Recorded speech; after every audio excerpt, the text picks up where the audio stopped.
Yo, welcome back to another episode of the Immigrant Section. It's your boy, Abbas Wahab. As always, first things first, smash that subscribe right there. Do it. If you're on Apple, Spotify, Google, click plus, follow, so you find out when these episodes drop. It's Tuesdays, but still, click plus, okay? Enough of that. In the studio with me today, an old friend just moved back into the city. Hey, motherfucking Justin Gayle. How are you, brother? Doing all right, man. How are you? Welcome. I feel very welcome. I feel good. It's good to be back in the city and good to hang out with you again, man. It's been a while. I love it. You came here and you're like, so this is your parents' house? You really I'm like, bro, I'm from London. Yeah, I realized that. Yeah. I don't know. I've been... we did the switch where you went from London to Toronto. I grew up in London, moved to Toronto. You grew up in Toronto, moved to London. And you just came back, bro. What do you think? Does Toronto look the same as when you left it? I visited a couple times, but every time I visit, it's just like there's 25 new condos and everything looks different. I grew up actually like north, like in Richmond Hill. Oh, but this is when it all falls apart. You're like, actually, I grew up in it's north of Brampton. My name is not Justin Gayle. Yeah. You do not, in on fact, the run know right me. now. Yeah. No, but Richmond Hill's like maybe like a 20-minute, or it used to be, I guess, like a 20-minute kind of bus ride to Toronto proper. But there's even condos there. Just every place I could imagine. Like I guess Barrie might have some condos and stuff. I don't know, man. Any of these places, dude. Every gap they can possibly fucking find. And the funny thing, it actually reminds me of Waterloo. I don't know if you've ever been to Waterloo, but when I went to school in Waterloo, it was like there was streets next to the university. I had all houses. They were like student houses, like 6 rooms. They rent them all out. And then I remember one of them, they broke down and they built a high rise, like in a neighborhood. Right. And then now when I go back, that neighborhood is just like there went the neighborhood. Yeah. That first high rise, I guess as far as zoning and permitting, every other house was like, we can do this shit. Yeah. Essentially, dude. Now it's like there's no houses left. It's all condos. It's all condos, foreign investment, the same type of shit where people are just like, oh, Toronto prices go up. Buy Floors condos. are just empty. Empty. Yeah. It's the same type of shit, man. But fuck I it, heard that in Vancouver they had that too, and they still have it. They try to sucks, impose those tariffs, Yeah. so people can't fuck with it internationally, but everybody finds a loophole. Yeah, like, and if you have millions and millions of dollars, A, you could find a loophole, and B, like it won't even matter if you pay like the extra, like whatever the tax is. I think the tax is like 100% or something. Oh, really? It's ridiculous. Yeah. Like Okay. it's set up in a way where it really like deters people from doing this. Right. But like find your cousin's wife who has who hasn't bought a property, so she gets that first mortgage benefit thing. That's the new hustle, man. Be the cousin's wife. Like you should like sell your service. Like I can be that person. And bro, just hang out. I promise you, someone in China is a liaison for that. Like we have many people who are, and they'll take a cut. Obviously, Yeah. I take a cut every month for you to buy something through my name, and I receive payments from. I'm sure this is a hustle. Yeah, I want to get on that. We don't have the money for it. Yeah, that's true. I mean, I figured like if I win the lottery, I'd be able to like put like a down payment on something in Toronto.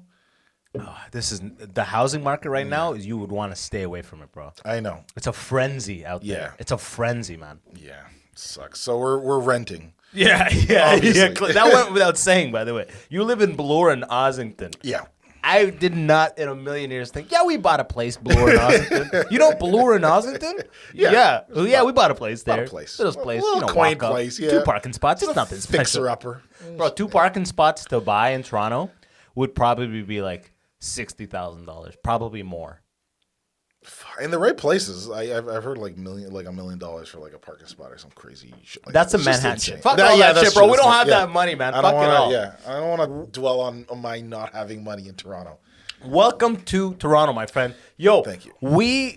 COVID fucked us up specifically because we were planning the fucking Black Enough tour. We were doing it, man. It was gonna happen. I looked back on the dates because I still have my I haven't touched my like Google Calendar. Yeah. Since COVID, so I most of the time, if I just swipe through a week, I would have like a couple dates here and there for like shows randomly around. Yeah. And I just had blank for like months, right? Because of COVID, like when it started.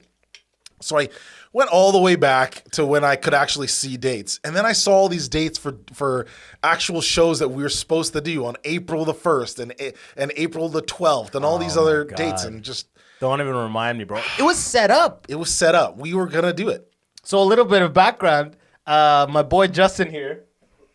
I always tell the listeners and viewers always know I'm super paranoid because I need a producer. I'm always afraid something stopped recording. Like something is not recording right now. But my man here dropped the did you put the comedy album out anyway? No, what the plan was is to like during that tour. Yeah. I would be able to record I'd record all of them, and then whatever sounded the best, I would make that into an album. And I think that the name was so spot on too. Nice. Black Enough. Yeah.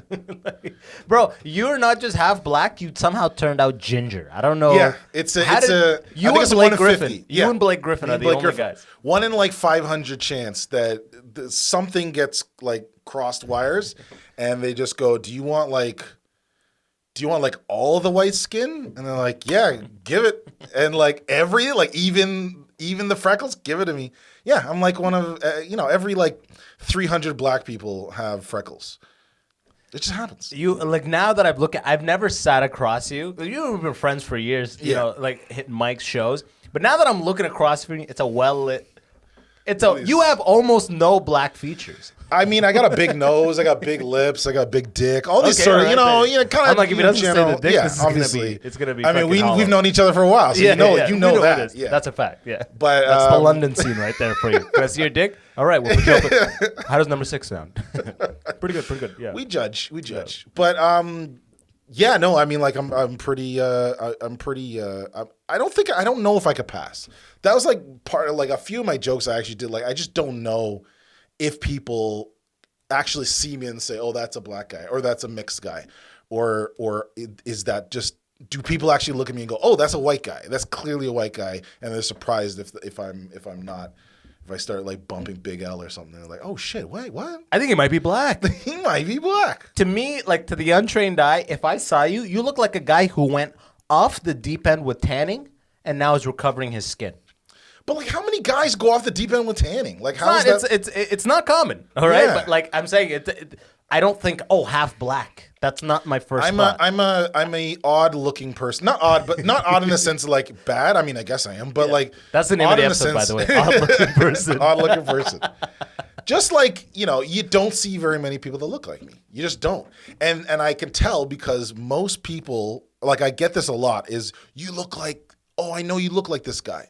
If I was like a generic like white guy, most people wouldn't say I look like this one person. Oh, you look like my friend. I look like this guy that I knew in high school. There's like 8 of us that look exactly the same. So people always say that. Yeah. And it's like, I know Trevor. Like, I don't know him, but I know all these people in Thunder Bay keep saying I look like this guy. Or all these people in like Barrie say I look like this other random guy. And it's like, there's 6 of us, I think, in the world. Ginger blacks. Dude, that is the album number 2, by the way, right? Ginger Black Enough is the first Black one. Ginger, yeah, that could work, yeah. Ginger black or black ginger? I mean, black ginger connotates like some sort of like dish, like some tasty, black ginger sounds like almost like an old like folk song in like the slave times. Ooh, it's black ginger, like the touring act that they allowed during the like Jim Crow law. We don't allow Negroes. Yeah, but it's black ginger. Okay. Right, I love the music. All right. Yeah, I even got like the red beard. That's what I'm saying, bro. I got everything, man. You're the type of look that you could be anything in any country. You get that vibe? Yeah. I think in America, you could fit even in Sudan. You could literally be there and be like, that guy is half of his mom was albino. Yeah. Okay. Yeah. There you go. Yeah. But again, like cousin. Still like, so I'd be really good for like the CIA because I could like blend into any country, but I would blend as the weirdo, as the person like I've never seen a person like this. Obviously, he's from this country, but I've never seen a human that looks like this before.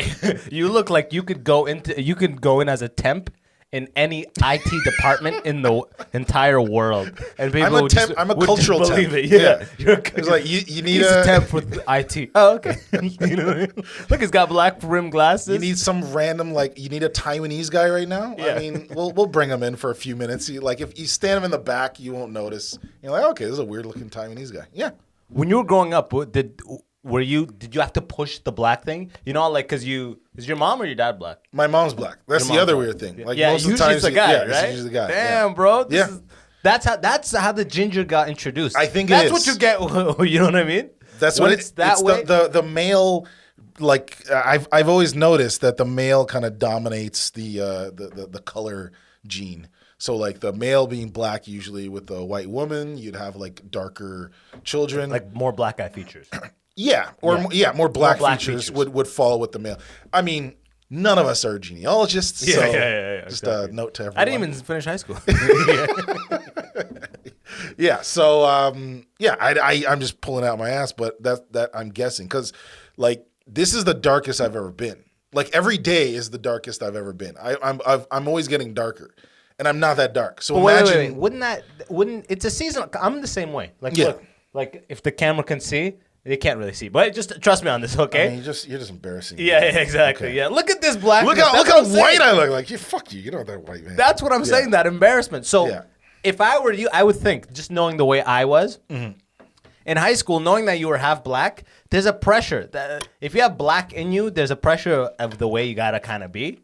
So did you kind of up the black, like you were saying Big L? Did you like, I love Bruno Mars, but I got to go hard on this Big L because I'm black. I'm half black. Yeah, I think it came in high school because in elementary school, I went to elementary school in Richmond Hill. And that was... Oh, you're just black ginger. It's super white. Yeah, so I'm the black... I was like one of three people that had black parents. Right? You're off-white. Yeah. Yeah. So... I mean, the 2 or 3 black kids, I was still like gregarious, so I was able to make friends and all that stuff. I never felt it was that big of an issue. But in high school, meeting new people, and I went to school in Toronto, so I felt like in my school there were more black people than I was used to in Richmond Hill, even though it was still a really preppy like high school. It's like 10-15%. Yeah, it was that. Yeah, it was now like but it went up to 10 black kids. But I felt I always felt like I wasn't black enough, right? Tour coming out. Yeah, exactly. Yeah, exactly. Look out for the tour. So what did you have to? Would you listen or rap extra hard, or would you like? I tried like freestyling sometimes, and some guy just comes up and goes, Justin, stop. Justin. No, because I still hung out with white kids, so I was like the blackest like kid around. I was. You're a black ambassador. I was the black stepping stone. I was the ones with the super white kids that were too scared to hang out with like Jamal. So they're like, all right, let's hang out with this. Like he's half, so he's like, let's hang out with this mudblood. Yeah, or this was before Harry Potter. This is before Harry Potter, so like Blade, I guess would be the Daywalker. Okay. I was black, but I could. He's like, I'm black, but I'm also at the slumber parties. What am I? Yeah. So and then like being if you're mixed and you're raised by both parents, then you have that. You have both sides, right? But I was raised by only my mom, who's black. So my whole family, like, so think of your childhood, right? Wait. I have to ask. Go for it. White dad. Yeah. Did he walk out? Did something happen? I don't really know, but he walked out. Like he was. So fuck stereotypes, bro. You should be opening with this, bro. Dude, this is what I did at Nubian show. I did this exact joke. I was like, okay, 2 things about me. One of my parents is white and one of my parents is black, and my dad's a deadbeat. The game I want to play is which one was black? It's like, and it was like it went really well. But yeah, it's like I'm defying all stereotypes, right? Black people or white guys can run out on their on the kids too. Yeah. That's what the immigrant section is all about. Right. People need to come here and hear these type of things. Yeah. Knowing that white fathers can be just like stereotypical black fathers. Yeah. Exactly. All right. Anyways, back to your single mother situation. But I was just saying that if you picture your childhood, most of the times when you like have memory and you think back, you kind of see it in third person. You see yourself walking around. But if you actually like really think about it, you're looking out your eyes, right? You're not thinking about. You don't really hang around mirrors. So most of my life, I'm looking out at nothing but black people. Like my whole family's black. My whole family's dark. My mom's super dark. She's darker than you. Jamaican, right? Jamaican, through and through. Born there? Yeah. She was born there. Yeah, for sure. My whole family. Huh? You got beat?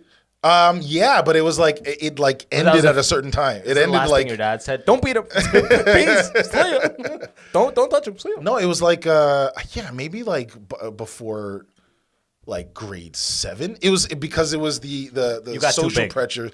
Yeah, and like the social pressures of being in like a white suburb. Gotcha. Yeah. So I think that I don't know. I should talk to my mom about that. But yeah, I don't remember being old enough and then her beating me. But I knew that she did like when I was younger. Of course. Yeah, for sure. Just like. This was before it was like weird to do it too. Yeah. Oh yeah. Yeah. Exactly. Yeah. Beat the child. Yeah. Yes. Oh yeah. Yeah. And so you're literally looking. So you think of yourself as black all that time, like growing up, pretty much. Yeah, because you don't really get a sense of especially when you're younger. You're not staring in a mirror that much. You're not self-conscious as much. Are you doing a lot now? Not really. I mean, I don't really care what I look like. But like obviously I look more than I did when I was like 5. Yeah. But I don't know if there was a moment, but I'm sure there was a moment. I was like, what the fuck? Look how white I am. What? How am I the only one that looks like completely different than the rest of my family? Because like again, it was like my brother. My mom was with had another husband and so it was a different father, and he was black and he was as dark as my mom. So my brother was dark. Yeah, and then so I'm the only one that's just this with freckles and light. Right? It's not even that I was just light. It was also freckles, and you're like a unicorn. Bro. I was a unicorn, man. I guess I still am. Were any kids from your father? You're the only just the white sheep. I met him. Ginger white black sheep. I met him when I was 21 on my 21st birthday. Worst birthday ever. Wait, your idea or his? It was my mom's idea. Surprise? No, she was like, "Here's the address." We met at Tim Hortons. It was like the most white Canadian thing possible. We talked about the weather. It was just like we both weren't in it. Like it wasn't like your this mom moment. orchestrated it. Like he should meet his father. Blah blah blah. Yeah, exactly. Damn. Yeah. And then nothing since that. I know, but I know I have a sister. Okay, yeah. Gotcha. She was 15 at the time, so 6 years younger than me. So yeah, she's probably like 30 now. Damn, bro, isn't that crazy? Like I never experienced that kind of stuff, but I actually pick it out from Tupac lyrics. Okay. Like, yeah, I didn't know he was telling my story. It's like Tupac. Father died and I didn't shed a tear. Like, you know what I mean? Like type of situation where it's like, I forget what the fuck. I'm blanking on the exact lyric, but it's like you don't feel like a father to me because you were never there, right? Yeah, it's like if I asked you like how did it feel like to not have your third arm right now? Like how does it feel? It's an unknown. It's an unknown. I don't know what I'm even supposed to feel. So I just don't, and I don't feel it, right? So I don't think it doesn't occupy my time. Like until you just mentioned that my like or brought it up, I didn't even really think about it. So I just don't have. It's not emotional. It's not anything to me. It's just like the only thing that would be maybe emotional is my mom worked really hard, right? She raised 2 kids and on her own, right? She was on. Again, this is if you listen to Dear Mama, it's the same story. Yeah. You know what I mean? All of these go back. Tupac was after he was like, "Yo, this ginger." This black ginger, this gets something to it, man. I gotta put this on paper. Whatever you say, I'm gonna be like, me against the world, verse 2. That's right, man. I do need to tell you that like it is true. My Justin Gayle's not my real name. I did fake my own death. I am Illuminati. Coming back. And then you just turn into smoke right now. Like, please subscribe. By the way, before shortest podcast.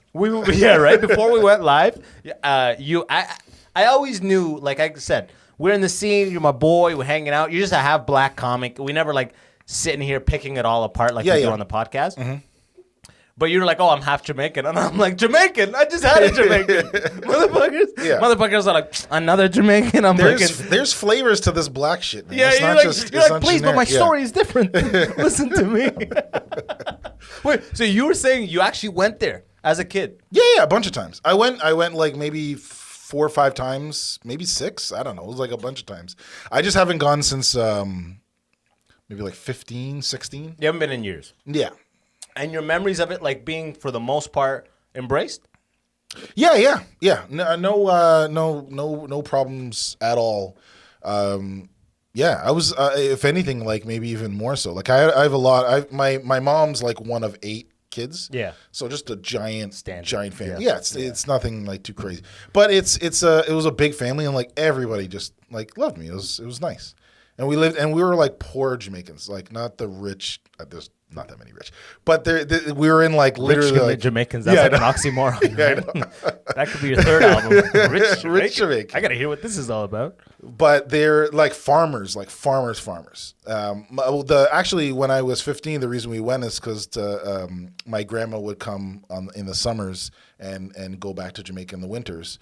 She just like she sees snow. She's like, "Fuck it, I'm out of here." It's like birds. Yeah, it's just pretty much like birds. Yeah, and she died here while she was during the summer. So we actually she wanted to be buried in her like right out back of the farm that she had. So I literally literally dug a grave, and it was pretty shallow. It was pretty shallow. Yeah? Me and like three other like older men like dug a grave. Well, first of all, let me just say, I feel bad about that bird joke right after that. She died. She died. Well, she died. That was a while ago. It was in the 90s. Shit happened in the 90s. You flew with her. The family flew with her body because she wanted to be buried in Jamaica. Yeah. So then, if she got 8 fucking aunts and uncles, and they all got kids, why are you the only motherfucker one of 3 digging? Maybe They're like, because I was "Get the that lightest. white Get boy, the lightest. yeah. Get Get the that lightest one ginger, digging. yeah. Yeah. I think He's it's got because that I was white work 15, right? ethic. It's like, Yeah. yo, he's old enough. Get him like working hard. At 15, you were probably like, yo, I'll fucking dig. Yeah. I'll do this myself. Yeah, literally. You were probably like, give me the shovel. But until I just said that, I totally forgot that I've dug a grave before in my life. It's a weird thing. Let's take it easy. You and 2 guys. All right, grave, sure, all right? yes. Don't But forget. I can't Do say you I- even remember their names, you asshole? No. Oh Not- my not God, even you see close. this type of person? Yeah, I don't know. That has to be a bonding experience. You and 2 motherfuckers. You'd just think digging. so, right? I think it's only a bonding experience if you're the one that's going to be put in the grave. So that it's like doesn't you and make 3 sense, people though. are digging because it's heightened. Like I guess it's still heightened. The thing that bonds people is like a heightened sort of experience, right? Like war or something like that. Yeah. But I guess like digging Emergency. digging a grave for a loved one would probably be. It's more sorrow than anything. Yeah, right? okay. It's not I like- totally get that. Yeah. But at the same time, you said, if you're digging your own grave, how would that? Let's break that down. I'm would saying have if you to be- escape yeah, that. yeah, I'm just okay. saying that's like that. You I would didn't have get to to be my caveat. physically capable of digging. Yeah. So that means you're healthy. Yeah. You know, like, why are you digging this grave? You fucked with the wrong, a cartel or something. I don't know. Oh, and you just want to make it easy for your family? No, that happens all the time. They point a gun at you, bring you to a desert, make you dig your own grave. Like Breaking Bad shit. Yes, Oh, yes, gotcha, exactly. gotcha. Yeah, there's 3 of you that fucked with the wrong cartel. You're out in the desert. You're both digging. Maybe you're talking to each other. The guy says shut up 100 times while he's pointing guns at you, but he still needs you to dig. You guys look at each other, give a certain thing, throw a shovel to one of their heads, and you guys escape. You're going to remember that guy's name for the rest of your life. It's not going to go down like that either. It probably won't, but I'm just saying, if it did, you remember that guy. You're giving him Christmas cards. Oh, Like, that's- 100%. yeah. Like we escape murder. We escape murder. That is a moment. That's Yeah, a bonding yeah. experience. Yeah, for sure. Escaping the murder. But Yeah. I actually found out that some cartels were shooting people that weren't wearing masks during COVID. Damn. Yeah, these cartels, they're playing like both sides of the coin. So know like what I you mean? can't even then say in that place it is definitely unhealthy to not wear a mask. Yeah, absolutely. Because you may spread things, but you also may catch bullets in your face. Make a choice, bro. Yeah. Let's just say they were wearing masks. You know? Yeah, I'd be wearing a mask left and right, man. I'd be wearing a mask right now if that was happening. How was London during COVID, by the way? I mean, I was here most of the time, and I would. What was nice about London actually was, for a while, it was the hardest part of the lockdown was focused on the Toronto area. Yeah, So I yeah, used yeah. to dip into Yeah. London, and it'd be open, kind of. London for the if you take like the whole time now, maybe like 80% of it, like the first year, London was like a oasis compared to other things. We were still involved with the lockdown and all this stuff. And I'm speaking of a place of like real privilege. I got to work from home, and I didn't lose a job or anything like that. It was fine. The worst case was like I had to take care of my daughter because there's no daycare. But Yeah, it was fine. Like I still were able to get stuff. There weren't shortages of anything. Remember when like they had the toilet paper and all that shit? Oh my god. We were fine. Like everybody was loaded up. It wasn't a big deal in London. That's how I knew that things are kind of back to normal. The other day I was shopping with my girlfriend. $3.99 for a roll of 6 paper towels. I'm like, yo, things are pretty finds much a way, man. back to normal, Yeah. you know? Nature finds a way. Yeah. It always does. But I'm shocked that things are going, because you know how these companies are. They're like, the price has been this for a year. There's no way in fuck we're returning it back to just being like, oh, the supply chain stabilized. We can return the prices. Well, the thing is, no, they're if there's, never going back. Yeah, if there's collusion, then that is it. But if you're just one of those companies, you're like, fuck that. I mean, it's gone down for me. I'm gonna bring mine down and just make a killing. Everybody coming after me. If everybody's is like $12.99 and this guy's is $9.99, you're like, oh shit, I'll get with the kitten, the one with the kitten on it or whatever. But you know, Bounty is the big dick in that game. Bounty, like, I think Bounty's throwing around some heavy hitters. Yeah, exactly. They're swinging. They're like, no, we're staying. 6 packs are staying at $12.99. But we make a huge margin at $5.99. It's like, who's this guy? Who's this guy? How long you been running this company? Get him out of here. You know, like I'm shocked that the ones we did buy, those $3.99, garbage single ply. So I'm not talking about quality paper towel. And then like you have to fold it over a few times just to using make it normal. 6 layers. Yeah, and then you're wasting. It's not enough. Right? Yeah, I remember in high school there was this one guy that was like the connoisseur of the plies. Yeah. So he would be this like is pre-internet shit. This right? is all pre-internet. So he was like, it was like an Audible newsletter. But because I had his like second class. By second class, word would get around. Oh shit! The second floor next to the science lab, they got the 2-ply. They got the 2-ply. Everywhere else is like 1-ply, 1-ply, and this guy's the one that's like telling us all what's going down. I'll never forget when they had 3-ply. I love how there's pre-internet. Like there's type of personalities that can't exist post-internet. Because it's like, bro, I know where the 3-ply is. He's like, dog, get out. We're all on Reddit. Fuck up. We got that app. We got the ply. We got app. the ply app. Yeah, it's called ply. Ply with an IE. Yeah. Oh shit. iPly. Yeah.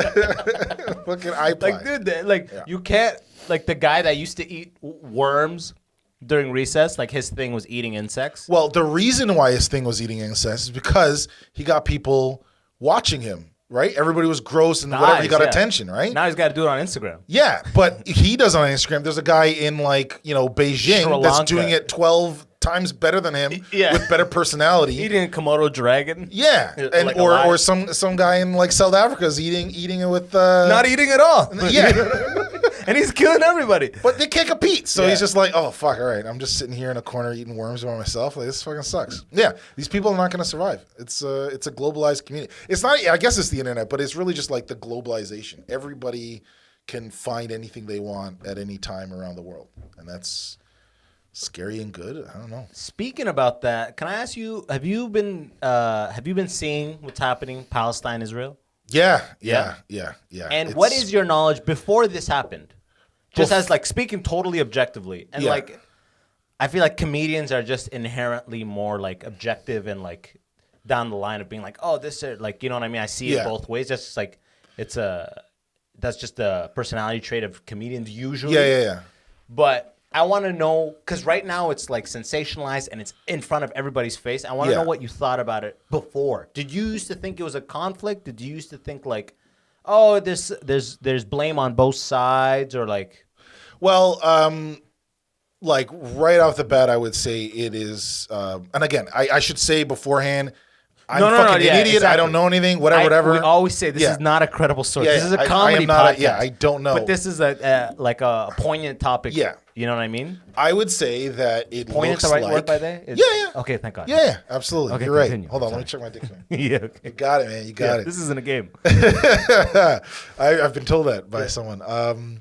It seems like it's an apartheid state. It just seems like from everything I was in South Africa for a few months when I was like turning into an adult, and I stayed with a family, and they showed me, like, you hear about the apartheid in South Africa, and I've heard little bits here and there. I was too young for when it like actually broke, but then like when you hear about the actual country and what happened to the country and the people inside the country, how they systematized racism in South Africa. I'm talking about South Africa. I understood to a general sense, what apartheid is and the kind of the bedrock sort of fundamentals of apartheid. What did they explain to you? What did they show you? Well, one of the crazy things is just how, we all know that race is kind of like a cultural appropriate thing, right? We call things black, right? Mm-hmm. I'm a perfect example, right? I'm technically black. You can play both sides, but yeah. What does that even mean, right? For the sake of this podcast? For the sake of you as black as they come, brother. Black right. ginger. One of the few black gingers. But like what and what does that even mean to be black, right? If you have a kid that is albino but they're black, like what is that? So it's not the skin color. There's nothing really scientifically there's no scientific basis of race, right? But it's social. So we call ourselves that. Apartheid, they literally had every person's passport. They decided we're gonna try and make this a scientific thing. We're gonna try and the way that we document species, right? Where we or everything gender pre-2016 exactly. Yeah. They're trying to break down every single thing. So there was there was people that were half black, half white that are called colored, and that is a designated form. So colored people, there's three kind of groups, big groups. There's whites, there's blacks, and there's coloreds. And colored sounds racist. But it sounds like black plus. That's like economy plus on flights. Yeah. We have 6 inches extra of leg room. That's you as a black ginger. Yeah. You're economy plus of blackness. I get. I'm sure I get more. Right? Yeah. They give me warnings. That's economy. That's black I haven't seen the barrel of a gun from a cop black ever. Right, it's pretty nice. Yeah. Beautiful. But they would essentially be, your passport would say black, colored, white. More than that. That's what I'm saying. It's more than that because they have Asian. Because Asians, what race are they, right? So they have all these there's 15 different categories within Asia that they're putting in Okay. So it's not just your North Asian or South Asian or this Asian or that Asian, and there's all these extra things. And then what happens if an Asian person has a baby with a white person, right? What do we call that? And they actually have numbers. It's just it becomes a absurd. ranking. Yeah, it's a ranking, and there's a ranking of races. There's a museum where they go around, they literally show, it's not this is hearsay. They literally write it down. It was part of the government that made this. And all to that is... And my guess is lightest complexion on top, darkest complexion on the bottom. Absolutely. It's pretty much you put a complexion graph right next to it, and it follows it perfectly. That Family Guy meme of exactly. all the... How threat level. But they literally did that for where you're allowed to go at any given moment in time. So... White people that had nannies that were black, they were allowed because they had a special stamp. You can go into the white neighborhoods because you're working for a white family. But then you better come home after a certain time. You can't go to a certain grocery store. It's like Jim Crow in the States, right? You're not way allowed. More complicated. But way more complicated. Yeah. It's way more systematized. Yeah. It's way more systematized.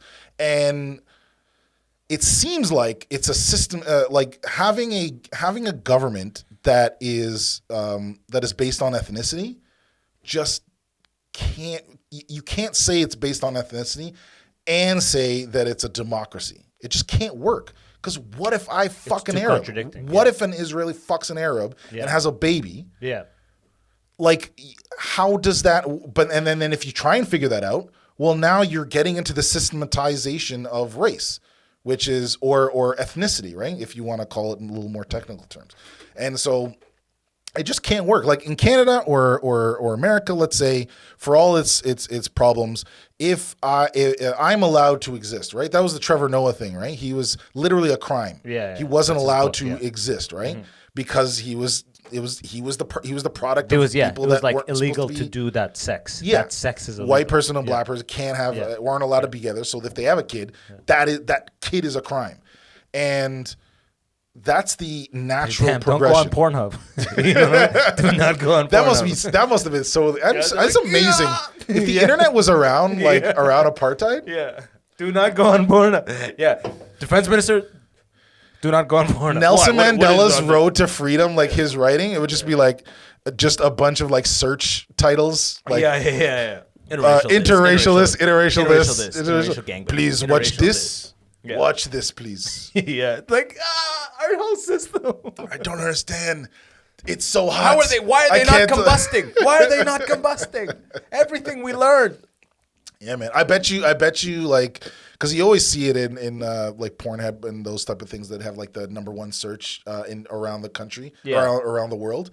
any of those repressive countries, they have the wildest top searches. Oh, without a doubt. That's how it goes, man. Yeah. You know what I mean?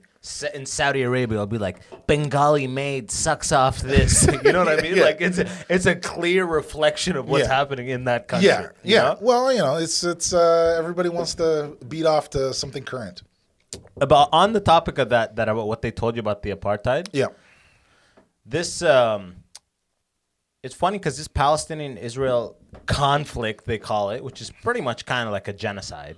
You know what I mean? Apartheid, you can't genocide, really, whatever you want. The only option the Palestinians have is to flee. But flee where? But out. But out where? Like literally, Jordan, look at where Syria, they are. Canada, America, wherever To get out, they have but that's what I'm blockades. saying. Yeah, that's what I'm it's saying. yeah. This No, is I mean, the yeah, I only. agree, So yeah.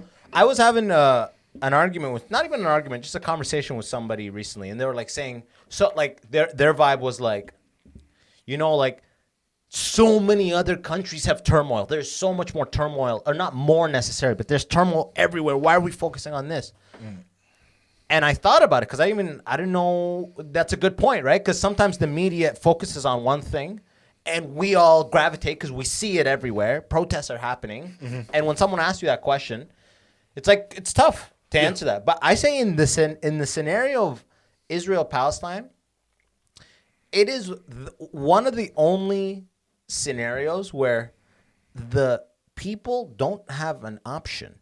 Like, think about it. Sudan had a problem, right? Yeah. We had like a 120-year-old fucking president, pretty much. You know what I mean? Like, he's been in power since before the telephone, right? Like, you know what I mean? Like, Shit, man. Yeah, like that type of shit. People were fed up with that. Same with Egypt. Yeah. You know, like what's his name? Oh man, I was going to say Gaddafi, but that's no, that's Libya. that's Libya. Yeah. Fuck, I forget his name now. Is it Mubarak? Yeah, Mubarak. Oh, there thank it is. God. I was Yeah. losing viewers. No, This guy doesn't know shit. I'm losing I people. can't cover here for news. Don't even Still know recording Mubarak? on everything? Okay, yeah. All that shit. Like, Mubarak had a picture with, like, 9 U.S. presidents. Yeah. You know, they just become less and less black and white and more sepia, and then at the end It's like the Queen, where she's taking pictures with all the presidents. in the same angle. Can we change the angle with the times? Your Sudan guy with a 120 is probably taking a picture with Alexander Graham Bell. This is a literally, pretty good invention. Look, I call him. He clicks 1. Yeah, look. His phone number is 1. I think that was a Family Guy bit. But look, in Sudan, you could just shut the fuck up about the government, stay in your house, you'll be safe. Right. In Syria, you could be with Bashar, shut the fuck up, stay in your house, and be safe. Yeah.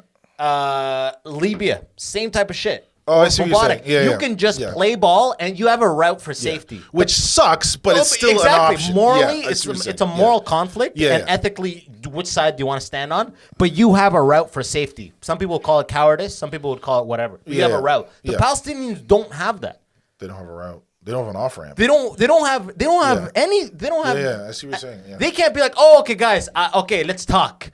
They can't do that. They can't go to the Israeli side and And try if they to just just sit be down like, and yeah, shut I'm up. Palestinian. Yeah. Yeah, if you And sit if down they sit and down, shut up, you shut up, slowly you're get still bombed. gonna get bombed. Yeah. You slowly get bombed, and then it's like Or they your try house to, gets taken away. Because they have there's also literally So that's how I see this scenario as being like way worse. And it's like, as long as I can remember, it was a problem. And when problems are that's like police brutality. It's been a thing for so many decades. Yeah. And like that George Floyd thing was kind of like the powder keg going off, right? Yeah, And it was. lined There up with was a COVID powder keg, and that was the match that just kind of like lit the whole thing. And it lined up with mass unemployment, people being at home, COVID. Like, same thing with this Palestinian protest. In Ontario, people are going out like crazy, all over the world. But in Ontario, even when I was in London this weekend, people were going out and crazy. Because I'm like, this is lining up with the angst of people being like, fuck staying at home. I gotta get out. And on that note, I actually went to the wrong protest. You ever gone to the wrong protest? No, I've never. What? You went to the wrong protest? I went to like you turn left. If you know, What was the other protest? If you The know Israeli? London, you know protests are always Victoria Park. Yeah. So I was like, okay, I know there's a Palestinian protest today. Let me just go to Victoria Park. Bro, and I see a crowd of people. I'm like, okay, I park. You know what I mean? Like, I'm walking closer. As I'm walking, first of all, as you approach the wrong protest, the telltale signs come in pieces. Okay, You know? yeah. First of all, huge white population. Okay. All white population. Okay? Second of all, no Palestinian flags. A lot of Canada flags. Okay? Third of all, no Arabic. and it's a lot of like someone talking in English ranting about rights. As I get closer, it's the anti-lockdown one. And then someone, we will now play the bagpipes and march with us. I'm like, oh fuck, I'm at the wrong. I thought this was going like Israeli, so I was like, why is there Canadian flags? No, dude, I was anti-man. It was the anti-lockdown. I'm like, fuck. I get back on Instagram. It turns out, where was it? White Oaks Mall. You know? Yeah, that makes That's sense. the That makes a lot of unofficial sense, yeah. headquarters of Arab people in London, Ontario. Yeah, for those White of you in Oaks, the know. So I feel like such an idiot. But like I'm saying, COVID and this thing being in the media are lining up in such a way that at least it's getting out there. Yeah. And like my buddy was telling me, he works at a dealership, and he's got his white friend who's like, you know, just a tried and true Canadian, like, you know, a thoroughbred Canadian. Thoroughbred, yeah. And he asked him on the way in, he's like, what's with Palestine? And my buddy had to explain to him the strife that's been happening for decades. So it's getting to guys like him. Yeah, It's actually that's spreading, part of. you know what I mean? Well, I was talking with my wife like yesterday, I think, and we were saying like, so what in like 20 years? What are the three things that are we're gonna talk about, or what are the main things that we're gonna talk about when we talk about this last 2 years or these last 3 years? What were the biggest stories? One of them's Trump. For sure. The other one is COVID, right? Those are like 1 and 2 by a mile, right? Yes. But the other one is George Floyd, and I think Palestine might. I mean, it's still too early to tell. Reform. It could be. But that's all stems from George Floyd because Okay. those. But we're not going to be talking about George Floyd though.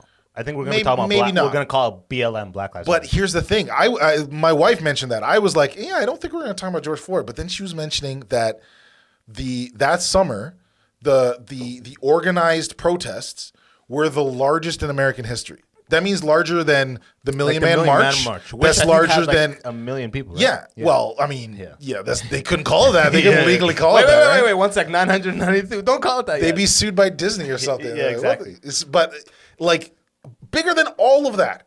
Like bigger than most of them combined because it's a bunch of different cities all coordinated at the same time. It's literally never happened before. So the way that we talk about the Million Man March and the way that we talk about, I mean, it's a little different because you had Martin Luther King. Like and mythicize it. I don't know if that's a word, but yeah. Well, I mean, yeah, but we can't mythicize. Mythicize. You're like, do I want to get on? Do I want to piggyback this? Mythologize. Mythologize? Is that? Mythologize. You're the teacher, not me. Yeah, that's right. We're in class right now. Students are watching like, yo, fuck this. He doesn't know shit. He doesn't know words. He just taught us a different word. But if you can easily mythologize that because you have Martin Luther King, right? There's no Martin Luther King necessarily. There has to be a martyr. Yeah. Yeah, but the numbers are just crazy. Yeah, and that's what I think. That's what she. And then I was like, okay, yeah, that makes sense. I think we will be talking about George Floyd in like 20 years. Or 10 years or whatever, you know what I mean? But yeah, those three, and I think the Palestine conflict will. The Palestinian apartheid. I want to even get away from calling it a conflict. Sure, yeah, I mean, that makes sense. It makes people when people hear conflict, they're like, oh, they'll figure it out. Yeah, or there's like a boardroom. Yeah, it's a conflict. Oh, they'll hash it out. You know what I mean? There's a kitchen. It's a conflict. There's a kitchen and someone's breaking like china. No, it's not. It's a little worse. About it. Yeah. It's a conflict. And it's a little one-sided. Can we get HR in Palestine and Israel? Just let them talk about it. Have a thinking ball that only the person who has the ball gets to speak. Yeah, but the thinking ball is owned Justin by has the United ball States right now. You know, you know, yeah, that type of bullshit. I don't know, man. No, it's fucking crazy, and it's like, and another problem I see, and I don't fuck around with this devil's advocate shit is, and on that literal point is, I see a lot of people that like are Palestinians. I have a lot of Palestinian friends. It's like, I see people being like, those Jew or those Israeli devils. I'm like, no problem is ever going to fix by seeing the other side as literal devils. And you know what I mean? It's too easy. It's like, it's too easy. Like, they think I'm a devil. You're a devil. It feels like you're just doing a dog whistle for anti-Semitism. You got to be really careful about anti-Semitism because they have a history for that, and that's what can turn it into a conflict rather than what it feels like it actually is. Again, I'm dumb, but what it feels like it actually is very one-sided, right? Like the idea of Jewish people having a place that they can call their own because of the history they have makes perfect sense. Why not? Right? Yeah. But the idea of one country that is one ethnicity that has another ethnicity there, but they don't have any rights, is and also they were there first. And they were there first. Yeah. But again, you can. I don't really give a shit about who there's first. They were it's just there if first. They're treated properly. Yeah. If you want to go back, then you're referencing like the Bible and the Torah. But that's what they're doing. But look at page 378 of the Torah. Yeah. They were there first, or whatever it is. When the Israelis were granted that, people were living there. The Palestinians. Yeah. You know what I mean? Yeah. I mean, we're not going back 700 years. We're going back to the late 40s, whenever this treaty happened, right? But I'm just saying, so if you have the conversation, you have to be very careful to make sure that that's the problem it's with kosher, this. It's if like, you will. forget about it being. I get it. One group historically was literally had genocide. So now it's literally like, you know what it's like. It's like a trans person in a workplace being untouchable. And also like being a total bitch to everybody. Yeah. Dick, like bitch, all that's that stuff. kind of what's happening, where they're like, they have historically had it horribly. You do not go up against them type shit. Right. Where it's like, but that person is subjugating these people who are. You ever see the videos of Palestine-Israel, bro? Yeah. It's fucking U.S. level riot gear. Yeah. And like a guy in rags, like fucking trying to throw a rock, kids playing a soccer ball, and like U.S. riot gear.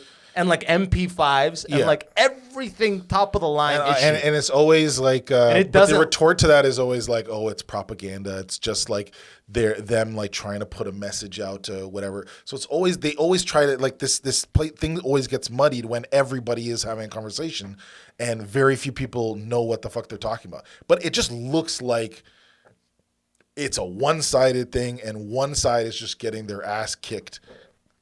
There's so much fear. Unfair. There's Very so unfair. much fear, and there's so much power in the idea of being anti-Semitic. If you're anti-Semitic, that's it. You're canceled in culture, right? That's like the original canceling thing. He's an anti-Semite. You know what I mean? But it's like, this is not being anti-Semitic. This is just a group of people are being subjugated, and people are so scared about tiptoeing, being like, hey, maybe chill back on firing. Like every time they try to kill one person, you guys actually kill 120. Yeah, or actually like it's literally 120, yeah. 120 to 1 in all the ratios. I just saw that they blew up the building with the AP, the Associated Press, and Al Jazeera. I don't even know. So those are newscasters. And bro, they've even gone in and shot medical institutions down. Like they're like, Hamas is in this Hamas is in the ICU. Shit. You know what I mean? Like. Bro, all I'm saying is look at these numbers. It's not being anti-Semitic, okay? Here's a group of people that are very well funded and a group of people that are not at all, and they have one little group that tries to fight back called Hamas because they don't have like a Palestinian force and organization and shit like that. Right.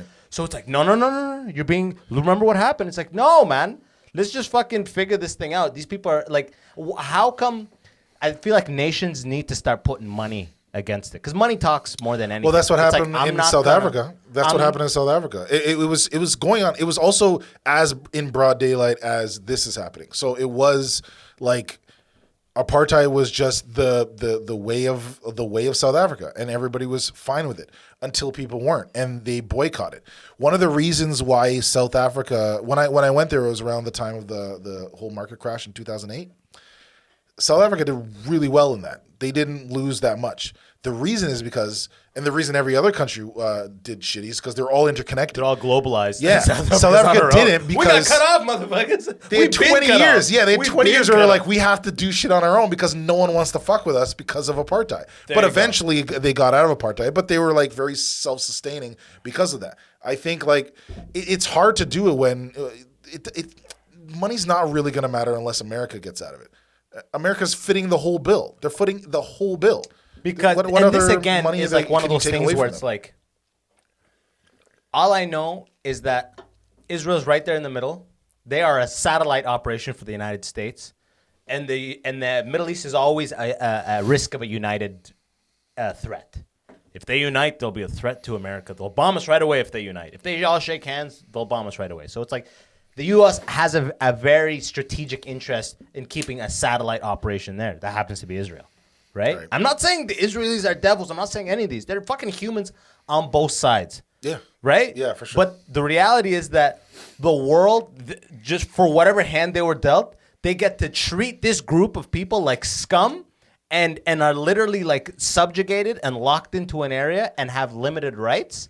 And the rest of the world's like, hey, well, it's a conflict. It's a conflict. Yeah. Hey, are you saying fucking like the Holocaust didn't happen? It's like, no, Right, the Holocaust happened, but something bad is happening right now. So- 80 years later, 70 years So, later. boss, let's solve it right now. You and me. Let's solve this. What's it called? What's the word when you do a total moratorium on supporting the goods of a certain person? You boycott? Like boycott. yeah, there yeah. we go. But it will not work. It cannot work if America is still backing. America's just a fraction of the worldwide economy. Imagine a 1 month long boycott like that ends up getting crazy support of Israeli made goods. I feel like that is literally the best case scenario for at least being like, oh, okay, let's maybe not fire 8 rockets. Maybe fire 1 rocket, not 8. Okay. You know what I mean? Maybe fire. What? They're posing a threat to us? Okay, fire back in proportion. You know what I mean? Because right now it's disproportionate retaliation. Of course, but I'll tell you why. I'll be a very then again I'm cynical, a dreamer. And I'll be very cynical right now. Please burst my balloon. Let me burst it, man. Let me get I'm just sharpening up my needle here. This isn't a game. So where's the comedy?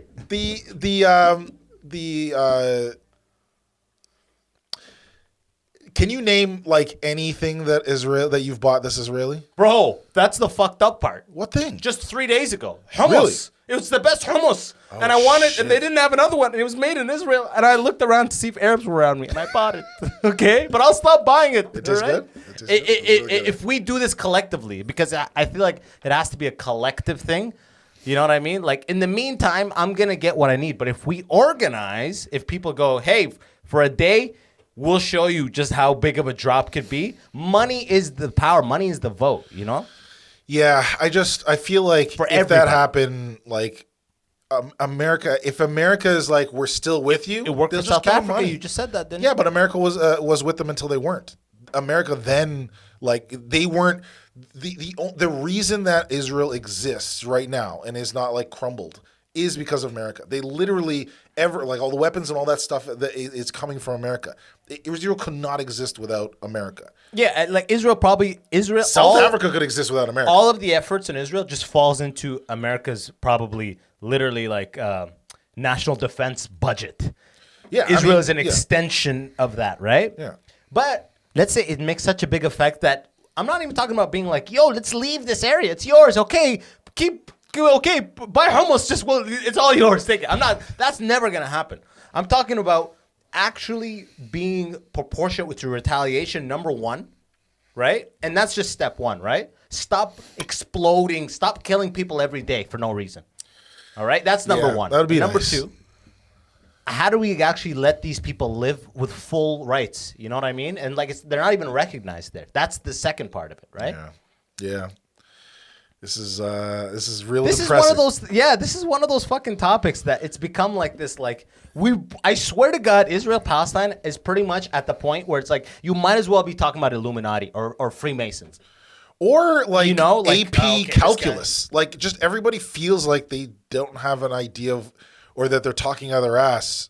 Or like, you know, like if the earth is flat, right? That thing, you could say, oh, that's stupid. Obviously, it's not flat. Yeah. But most people can't prove that it's not flat.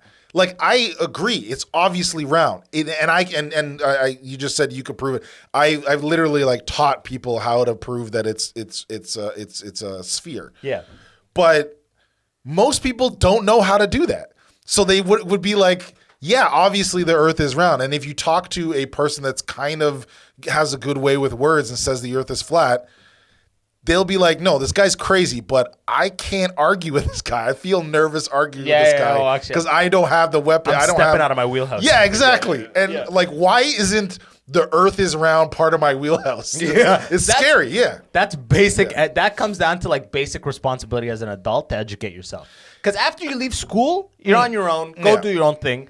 And then there's a basic responsibility to keep educating yourself. Especially with the internet, especially with the amount of information you get. But that the people that think the earth is flat, they did it because they were curious and looked out and did the things that other people that think the earth is round didn't do. So in a sense, the people that think the earth is flat did more work than most people that think the earth is round did, right? They didn't do any work. That's why when they're at a party and you get cornered by a guy who thinks the earth is flat and he has a lot of information, it's all wrong and it's all crazy, but you can't deal with it because you didn't do your research. Yeah, exactly. You know it's wrong, but you don't have the words or the actual like the process or the framework to explain how it's. You know what I mean? Yeah. It's like someone who really believes in the boogeyman and has some weirdly like thought out theories and like ways to shut down any of your other arguments. And like, you've never given a thought, Yeah, and now you're about to like approach this motherfucker like in a duel of wild ideas, theories. Yeah. You're gonna lose. We should have like just a video that you could just press and be like, all right, this is my smartest guy that I know. He's on the line and he's just gonna talk about whatever insane thing you were talking about. Like if I just had like a Rolodex of like someone says like, hey man, we didn't land on the moon. Oh, I got the guy that landed on the moon. Here you go. And he's just in there. Hey, what's up? He's like, yeah, I was up there. You know what I mean? It's like I got pictures. Here's all the information. Here's the stuff. You're allowed to keep that? Yeah. What the fuck? It's like it just I looks put like, it in my pocket on the way. It looks like an earth rock. This is just you grabbed this from outside my house. Do you have any conspiracy theories? I think like as like black people, there's always like we're a little more prone to conspiracy theories because we know that we shouldn't trust the government. Yeah. We have an inherent natural distrust. Do you have any of the institutions? What's your like most right now? Tell it to the camera. I think after that fucking 20-minute like rant on Israel Palestine, I don't know. I don't think I'm gonna top it. Yeah, that's true. This episode is called Israel versus Palestine. Fuck, according man. to I Black can't Ginger. believe we just had I can't believe we just had a conversation about Israel Palestine. No, that's what I'm saying. That's what the fuck I'm saying. For so long, bro, I would bring up I had a buddy on and I brought up Israel Palestine like this is before this current wave of strife. Yeah. Because it's always been an issue for decades. Of course. Bro, the second I brought up Israel Palestine, he was like, "Oh man, what are you doing, bro?" He literally on live, he was like, "What are you doing?" Like, the Jewish people have a lot of like media. I'm like, "Yo, this is a fucking conversation." Like that seems a little more. Yeah, I mean, to be afraid of it also like too much seems a little. You can say a group of people is doing something fucked up without saying like the settlers that came and just started decimating the Aboriginal like Americans. Yeah, that Thanksgiving shit is happening in Israel thing, like in modern times, right? And we're just kind of like, let him hash it out. You know what I mean? Like, I think being afraid to talk about it, also, kind of is a conspiracy theory because it's saying that the Jews are running all the media and they're gonna get you, and they're not gonna get you if you mean what you say and you say what you mean. Watching this thing and being like, he's the next one. Get him out. He's growing too strong. Like, you know what I mean? Like, this isn't a fucking, like, Marvel movie, you know? Yeah. Like, the truth makes its way out sooner or later, but the fear of talking about shit stifles everything. Just like, you can have that conversation we had, zero anti-Semitism, bro. Yeah. That's what the fear is of people. Like, I'll be smited. You know what I mean? Like, but I am going to deny that. Yeah, exactly. Again, my name is not Justin Gayle. Right. See, that's the power of that fucking debate, man. Crazy shit. Okay, so now let's talk about unicorns or some next shit. Unicorns. Yeah, you watching NBA? Fuck, change the channel. They're gonna flag this episode.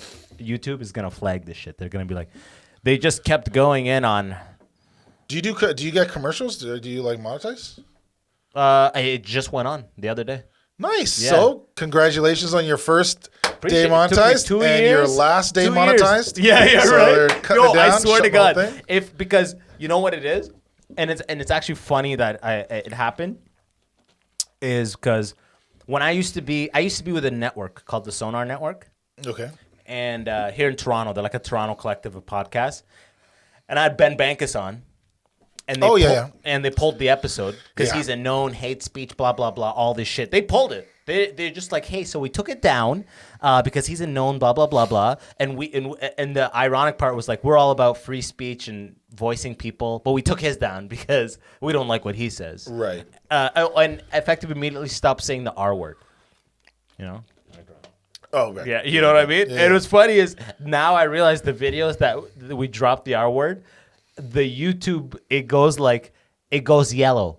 It's a yellow dollar sign, which means limited ad suitability because of swear words. And I'm like, okay. that's what they were fucking worried about, right? Yeah. Now, because I'm like, Okay, that's that what makes I'm sense, avoiding swearing Yeah. just to see if the Israel-Palestine shit flags If it it's just by itself. Okay, so I won't swear. Don't say it. Yeah, Okay. yeah. Don't swear. So don't. And I think, yeah, exactly. Yeah, I'm gonna beep it all out, and I'm gonna keep that whole diatribe. You know, I'm gonna keep that, and Yeah. if that flags it, that's gonna be fucking funny. If I get anybody knocking on my door, I'll let you know as well. Yeah, exactly. It's just like I think it's we'll just be Men fine, in Black, yeah. and they have a Star of David, and they're like, "Mr. Gayle, come with us." Oh my god. You know what I mean? Hi guys. Yeah. See, I don't know what this fear is. Well, I've had my boy Lior on. He's Israeli. He's ex IDF, Israeli Defense Forces. Fucking sick guy. Love the guy. And the reason he left is because he doesn't agree with everything the way like life is, whatever, blah blah blah. Yeah, But yeah. it's like I will have anybody on and have like normal conversation with them. Right. But I just see specific topics that are like Chappelle. Every time he makes a trans joke, he gets ripped apart for it in the media. Just because those are the people we don't make fun of right now. Right. Because they've been disenfranchised for so long. Therefore, and they're hot right now. They're untouchable. It's like, no, you can't say who you can't and can't make fun of. Well, I mean, like I mean, they can, of course they can, but then you can go ahead and do it anyways. And I think it's just like all these like cancel stuff. It's just like it's like it's what would happen if like everybody was in a room together, right? If you said something that like three people in the living room didn't like, they would say something. They would probably whisper to each other, "Oh, we don't like that guy. Let's go over to the kitchen." And then, so it's basically it's globalization. Everybody in the world is now in the same room on Twitter, and you're gonna hear things you don't like from across the room, and then some people will like whisper to each other, and that's kind of like the normal thing. If you say something on Twitter, if you say something in wherever, if people don't like it, you gotta take your lumps. It's the exact same thing as stand up, right? You get up, you tell a joke. If people don't like it, you never say fuck this audience, right? You never say this audience sucks or they didn't like. Yeah, it's you. Not even just your joke. It's just that you didn't tailor it to this particular crowd, and maybe you can't. And but shouldn't. yeah. I don't think you like that. That's something what's his name? Not Ali Siddiqui. Ian Edwards, comedian. Yeah. Yeah, he actually. I heard him on. I forget what it was on Rogan, but he's like. He started out in the white rooms. So he's actually similar to me. Like my story, how I didn't do good on Nubian or whatever. Because in London and in Michigan, I actually started out in like the white and San Francisco. I started on like doing open mics in front of white crowds. Right. So then like years of that, and and ethnic shows, black shows, whatever you want to call it, here and there. Yeah.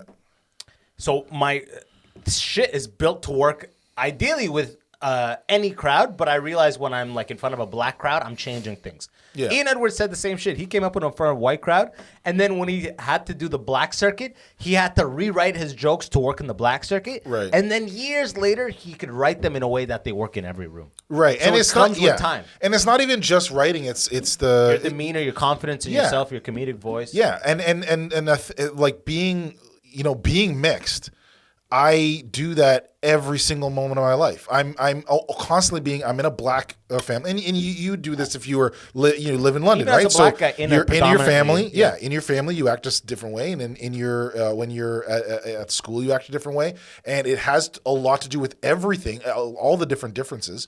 But one of the differences is race and culture and all that type of stuff. Race, religion, culture. The kid's age, right? If you're with an Socioeconomic older level. people or younger people, there's tons of different things that make you change the way you do it. You just do it naturally. It's not a cop out that you've changed the way you're talking. It's the way that you communicate. It helps you communicate better with other people. And sometimes that might be the whole writing of the joke itself, but it just might be the way that you present yourself to people that you're talking to. Or specific word choices, The Sure, act yeah. is the same. Yeah. But here and there, like during the punchline or whatever, you Yeah. choose different words. Yeah.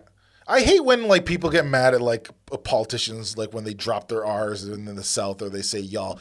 Why not? Who gives a fuck? You're supposed like I know that Hillary Clinton isn't like a She southern. says y'all? It's hilarious when she's like around black In Virginia? Yeah, in Virginia, she's like, "Y'all, I've been done nowheres," and it's funny. You can make fun of her or whatever, but it's still like it's kind of what you do. Politicians do what normal people do to times a million, right? So that's why it looks funny when they do that. But everybody does that. When they talk to different types of people, you act differently. But I guess because your act is supposed to kind of be like your truth, so to speak. Yeah. The idea of tailoring it to in front of the audience seems cheap, right? But at my level, I fucking do it. I'm talking about like at the end of the day, I want it to be like, oh, I don't care who I'm in front of. This is what I'm here to say. Well, it's also like you're not showing a documentary. You're you're not showing a movie. You're live. Yeah. It's so an interaction. You adjust as needed. Yeah. But it's like it's a live show. Right. My show is my show. You know what I mean? And what the fuck is the point? Why are you there? What's the point of you being there? What are you trying to do to make the audience do? To laugh. That's it. So if you make them laugh, I thought that was a trick question. I was like, I don't know what I'm going to do. Yeah. Am I about pencils to down, contradict man. what I'm saying? Done. Yeah. To appease them? Like, to laugh, yeah. Just to fucking laugh. So if they laugh, then you've done your job. And Gallagher or whatever, you know that guy? He smashes watermelons. Yeah. You smash watermelons and people fucking laugh. I don't give a fuck, man. Just do what you do, and then it comes into like, if you're writing a well-crafted joke, people laugh because it's well-crafted. Then keep doing that. But there's a million comedians, and they all do things in different ways. And anybody that tells you like there's one way to do it, I mean, again, nobody says that. Yeah, I'm just saying like the idea of I'm not. Tailoring is a bad word, but you're right. I will change everything to the point when it comes out of my mouth. I'm embarrassed that I said it because I realize that I am doing this in such a desperate effort to appease the idea I have of the people in front of me. But think about that I'm like, that's not the fit. Oh, what am I doing? But think about the result of that. If you do that, the result is people would sometimes notice that you've done that. Exactly. And that makes it less funny. Good. And then they don't laugh. So then what you've done didn't cause a laugh. It was a detriment rather than a help. Exactly. Yeah. So you can change or fit the thing that you want to do, but you want to do it in a way that ends up with a laugh. And if what you've done causes people to laugh, then you've done your job. Give me my money. I middled or headlined or whatever. I did my fucking job. Black Enough Tour. Look out for that shit. Fuck, right? Man. I want it. Like when I came back to Toronto, like I feel like this is. I feel like Toronto's like this. I've been to Toronto a couple times since while I was in Toronto while I was in London when I started comedy, and like it's this big like scary town, and everybody from London is always nervous to go to Toronto to do shows. Let me just say this: when I was young and I first got my driver's license, there was a fear of going to Toronto. They're like, man, it's one ways every fucking way, man. You'll end up wrong way on a one way. Like that was my fear. I'm not gonna drive in Toronto. Yeah. I'm gonna end up wrong way on a one way. I'm like, get out of here, you fucking like small town hick. Oh fuck. There's a one way off a cliff. I don't want to go off this cliff. Oh my god. You can tell he's from London. Look, his thing says London Kia. It's like fuck. I knew I should have taken it off. You go home. Yeah, man, break that plastic thing off. So afraid of that. Away. Yeah, but it's like it's the same shit. It's pockets. But I feel like coming back, I feel like it's very much like high school, and this is like the cool kids section. And I know it's not. I know that it's just more people. So there's more shit comics. There's more good comics. It's just $4 Americanos, bro. Yeah, welcome to Toronto. Yeah, I'm drinking water. LA's like we're on $7 Americanos. Yeah, fuck that shit. But yeah, I wanna. Every time I've come here, I've done pretty well. I know a few people, but I wanna. I think you came at a good time. I think this June 2nd will be the last one. It's actually funny. This weekend, like it was so fucking nice. In London, I was watching like some news that like Toronto officials pleading with the population not to see their friends this weekend. Essentially, please. We know it's gonna be 22 and fucking heavenly. Please don't see each other. Don't come to each other's houses. Masturbate at home, yeah, please. Exactly. Doug Ford has now shut down Tinder, Hinge, and Coffee Meets Bagel in the province of Ontario in an effort to reduce fucking. And all HD porn is now free. We've made it free. You don't have to. No subscriptions. Everybody gets subscriptions. Yeah, subsidized Lubriderm. May God have mercy on you. Please stay in your homes. And there's a run out on Kleenex boxes. Yeah, It's exactly. all like gone. bounties, like Yeah, things we are did going it up. again. Yeah, exactly. You better Toilet paper down. Yeah. We're going back out with the Kleenex. We got bounties it, guys. like just the fat guy. We could end on this, but I wanna. Do you have any bits that like you're excited? I just came up with this. Not even came up with this, but do you have any bits you're excited to start? Like ideas that you started?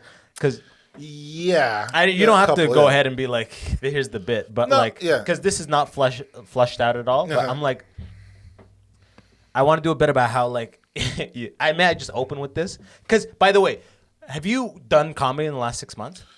6 months. We'll say 8 months. You've done some. Yeah, sets, yeah, right? yeah, yeah. In the summer we dipped in a little bit. And Yeah, we're yeah, back yeah, out.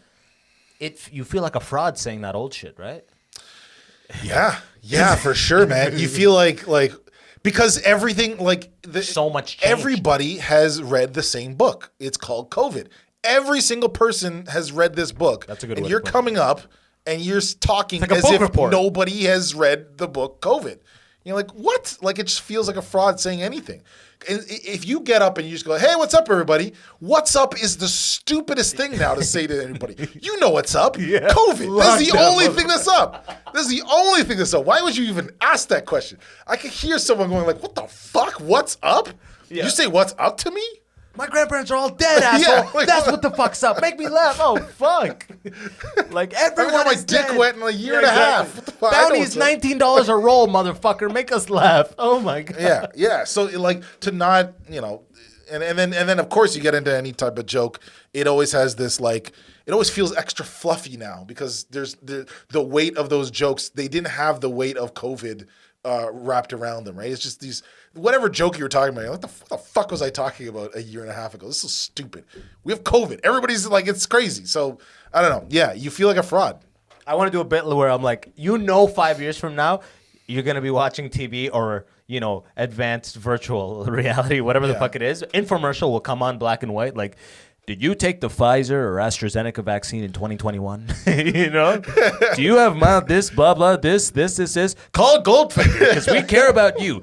The Class vaccine action was lawsuit, rushed and yeah. you were the thing. Yeah. For sure there's going to be one of them is at least Johnson & Johnson's probably they're already putting together the class action. I want them all. I want them Oh, all. well, I'm I wanna getting drink 'em vaccinated. all, and I also want to sue them once things go bad. I'm fine with 100%. that. But you I gotta want play them all both right sides. now. Yeah. You're a true American. You don't That's right. deserve to be in Canada. You should be in America, bro. Yeah. You're like, I want the vaccine, and I'm calling that number. And I'm okay? selling. Yeah, I'll call it over That's right the away. most American thing ever, dude. I love it. Like, The only bit. I'm getting the vaccine though, because Yeah, I'm for sure, man. I know Tomorrow we can actually because you're over as 30, of last right? week. No, I'm turning 30 in October. Oh shit! What do you mean But as of over last 18. week? As of last week, 18 and older. Forget 30. No, but I'm in a for hotspot. certain. You're in a hotspot. Yeah, I'm yeah. not in a Welcome to the hotspot, baby. Ossington is cool, By the way, man. We good don't have luck hotspots. leaving here without COVID, buddy. I know you have a young daughter. Good. Watch out. We're gonna sanitize you. Okay? Young daughter's fine. Yeah. She's She good. she got to worry about me. Yeah, She you're gotta worry- I'll be you're fine. COVID food, brother. Yeah, man. Um, Yeah. So yeah, the only bit I really come up with is most of it's now about my daughter, which is kind of lame, but I would say People love the parent angle. That's good. Yeah, This is yeah. The worst It's- producer. Like Money Do hungry. it, People do love it. the parent stuff. I just thought it isn't really fleshed out, but just the idea that I feel like I'm playing the same movie again, but I'm now or like I'm in the same movie, but I'm now in a different role. So like watching her, she's now like getting to the age where like I remember what it was like being like she's 3.5. It's I get flashes of me at that age.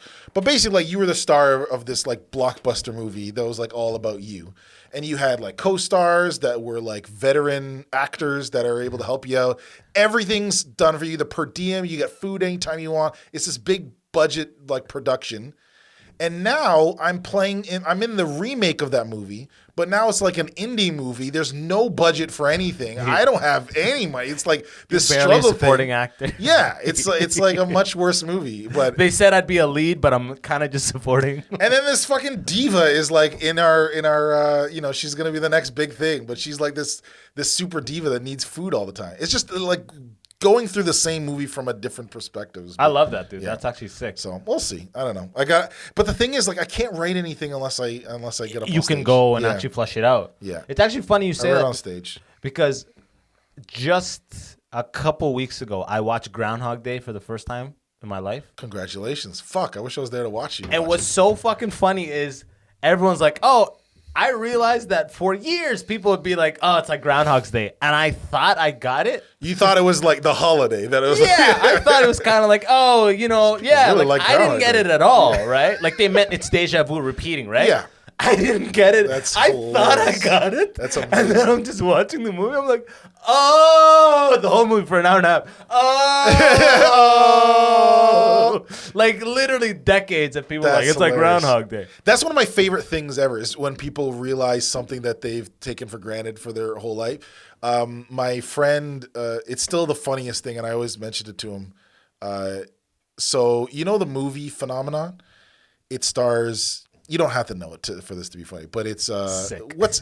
Sick. Fucking everyone I know, sick. What's his I do need to know this actor though. Fuck, what's his name? Forrest Whitaker's in it, but he's like a side character, and then the main guy. The other guy's the guy with two working eyes. Oh, okay. Fuck, what's his name? He was in Grease. John Travolta. Yeah. So John Travolta's in this, and it's like this. It's a heartwarming movie. There's like moments where he loves someone, he's professing love, all that type of shit, right?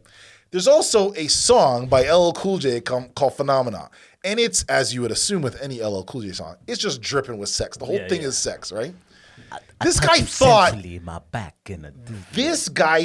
that the song Phenomena was for the movie Phenomena. Like it was made for that movie. Now, I want you to look at the music video for Phenomena. Anybody else, just look at it.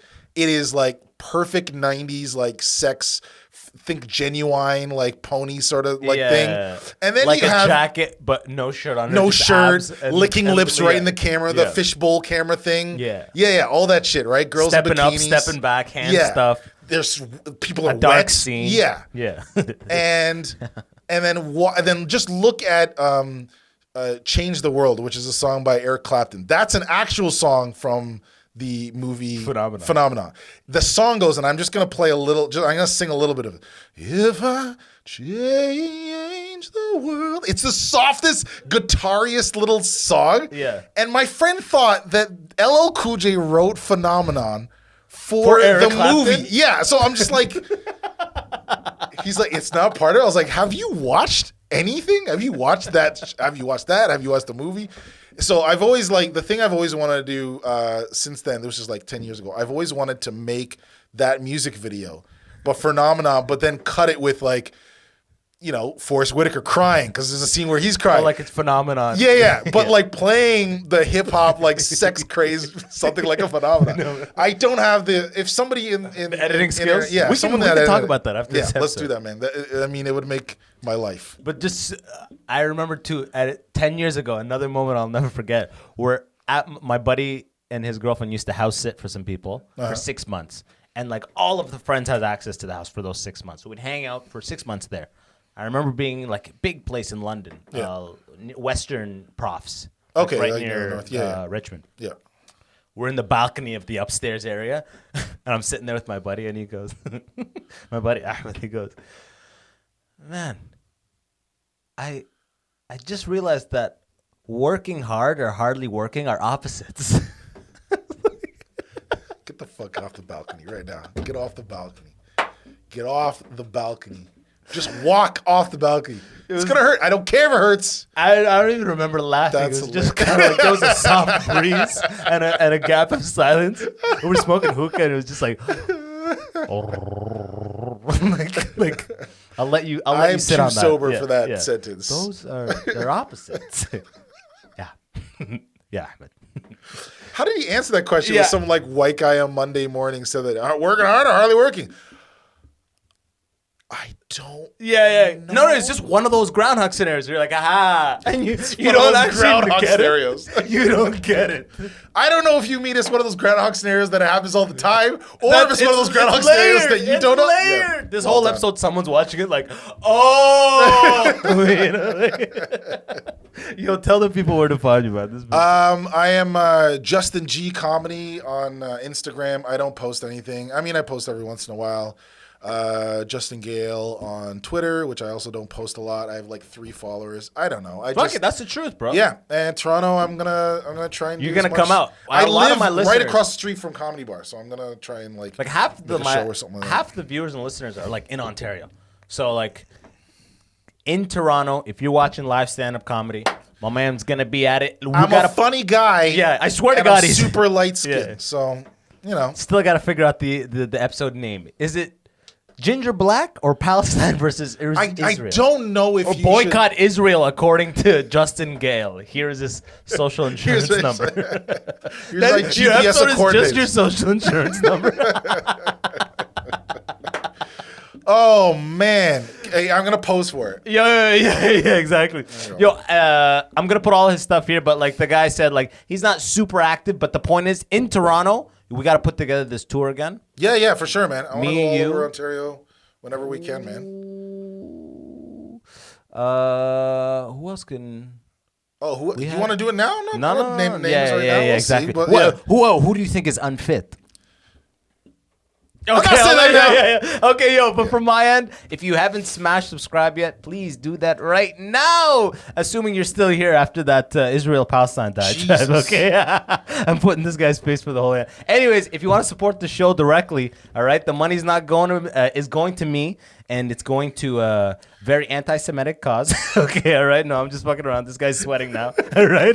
It's going to Palestinian Yo, hummus. seriously, if you want to support the show directly, check out patreon.com/theimmigrant section. Literally weekly bonus episodes, behind the scenes content, all that shit. Otherwise, you already pressed hit plus whatever, all that stuff. Come back next week. This has been a motherfucking pleasure, brother. Did it, man. Thanks. Till man. next time. Peace.